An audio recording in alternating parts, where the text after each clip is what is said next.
S'il sait se faire oublier, le scarabée pourra manger. Ce petit proverbe, équivalent tanzanien du bien connu « vivons heureux, vivons cachés », nous rappelle qu'il vaut parfois mieux se faire discret. N'est-il pas adapté pour parler d'un scarabée devenu d'un coup soudain l'ennemi public numéro 1 ?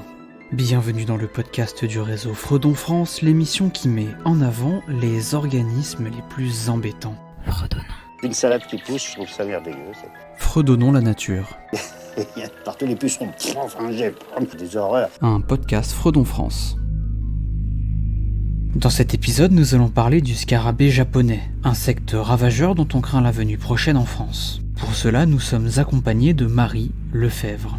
Marie Lefebvre, donc moi je suis directrice technique adjointe de Fredon Grand Est et responsable du pôle d'inspection en santé des végétaux. Je suis ingénieure agronome de formation, spécialisée en protection des cultures. Le scarabée japonais, couramment appelé par son nom latin Popillia japonica, est un coléoptère originaire d'Asie de l'Est. Il fait partie des scarabéidés, famille dans laquelle on compte par exemple les hannetons ou les bousiers. Il mesure 1 cm de long, 6 mm de large à peu près. Et en fait, il a des couleurs très caractéristiques parce il a l'abdomen, le thorax et la tête qui sont plutôt vert métallique et avec les élytres, donc les ailes, qui sont plutôt brun cuivré. Ce qui le distingue de toutes les autres espèces assez proches, c'est qu'il a des touffes de soie blanche sur tout le pourtour de son abdomen. Ce qui est un peu spécial avec cet épisode, c'est que l'on parle d'une espèce qui n'est, dans l'état des connaissances actuelles, pas encore installée en France. En termes de répartition géographique, en fait, Popillia est présent aujourd'hui aux États-Unis, au Japon, vraiment dans toute la partie également plutôt Extrême-Orient. Et là-bas, il est présent, ils vivent avec. Nous, en Europe, il a été signalé pour la première fois en 2014 en Italie. Aujourd'hui, il est présent en Italie, dans la zone du Piémont. Et il a été détecté en Suisse depuis peu, et notamment près de Bâle, qui est du coup avec la frontière alsacienne. S'il n'est pas encore en France, il paraît difficile de s'imaginer qu'il ne s'y implante pas au cours des prochaines années. Dans un rapport d'expertise que vous pourrez retrouver dans les sources de l'épisode, l'ANSES estime comme hautes les probabilités d'entrée et d'établissement de l'espèce sur le territoire. En plus d'une capacité de vol élevée pouvant faire avancer les colonies d'une dizaine de kilomètres par an, le scarabée japonais est un insecte dit autostoppeur, ce qui veut dire qu'il a une forte capacité de dissémination en raison des activités humaines. Si la répartition de ces populations fait l'objet d'une telle surveillance, c'est parce que cette espèce constitue une véritable menace pour le patrimoine végétal.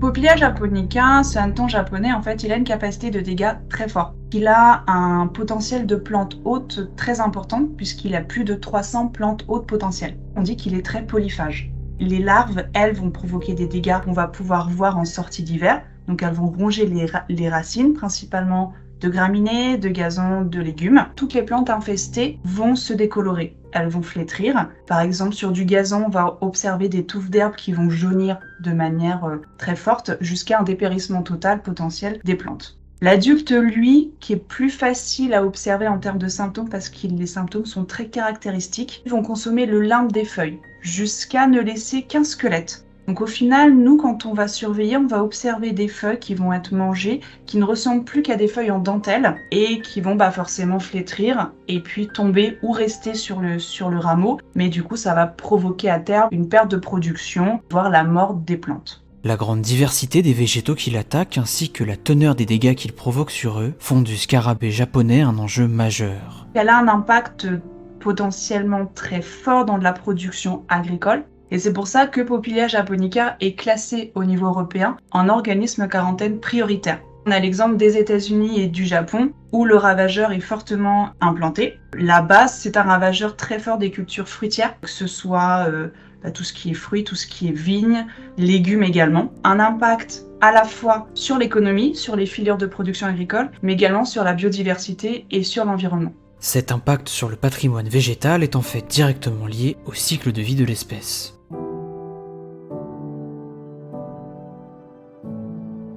Il a une seule génération par an.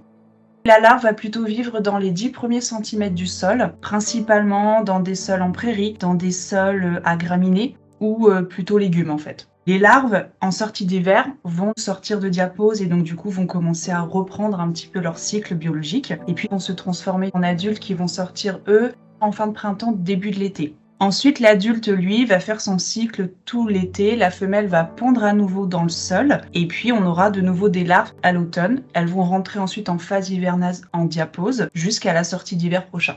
Donc en fait, nous, on va surveiller Popillia japonica dès la sortie du printemps, où là, les adultes vont commencer à émerger et on va pouvoir commencer à voir les premiers symptômes de présence sur des feuilles. Le classement du scarabée japonais au sein des organismes de quarantaine prioritaires rend obligatoire la lutte contre l'espèce. Mais alors quels sont les moyens actuellement mis en place pour se préparer à l'arrivée de l'espèce sur notre territoire ?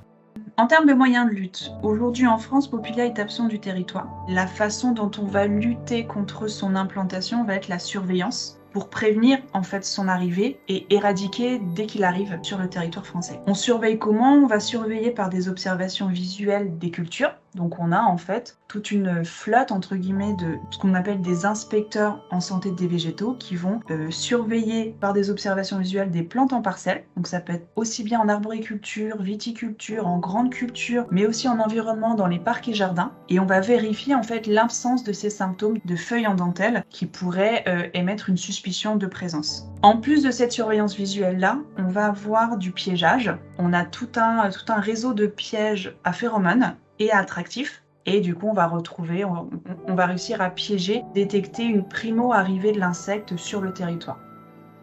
Comme l'a dit Marie, les pièges à scarabées japonais sont associés à un mélange attractif de phéromones sexuels et d'un ensemble de composés mimant des odeurs de fleurs. Ce savant mélange attire ainsi l'insecte dans un piège duquel il ne pourra pas sortir. Si l'invasion de l'espèce en Europe est assez récente, puisqu'il a été détecté pour la première fois en Italie en 2014, cela fait un bout de temps qu'il est arrivé aux États-Unis. En effet, il a été signalé pour la première fois dans le New Jersey en 1916. La mise au point des pièges attractifs a ainsi commencé dès la première moitié du XXe siècle, et on cherche à optimiser sa composition depuis lors. Puisqu'il est tout bonnement impossible de quadriller l'ensemble du territoire français, sa stratégie se limite à certaines zones.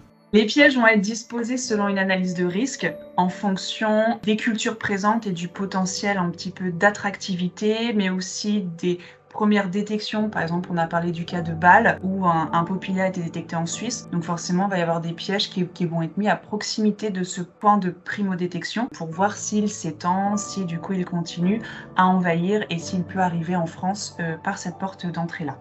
Cette surveillance et ce piégeage aujourd'hui, il est pris en charge par le ministère de l'Agriculture et donc par la DRAFSRAL et réalisé par les agents de la DRAFSRAL, mais aussi par les fredons. L'idée est donc de surveiller à l'aide de pièges placés sur les potentiels fronts de colonisation et d'agents sur le terrain. Une fois qu'il est installé, la lutte contre le scarabée japonais est particulièrement complexe du fait de sa polyphagie. C'est pour cela qu'il est classé parmi les organismes de quarantaine prioritaires et que l'on veut tout faire pour éviter son implémentation.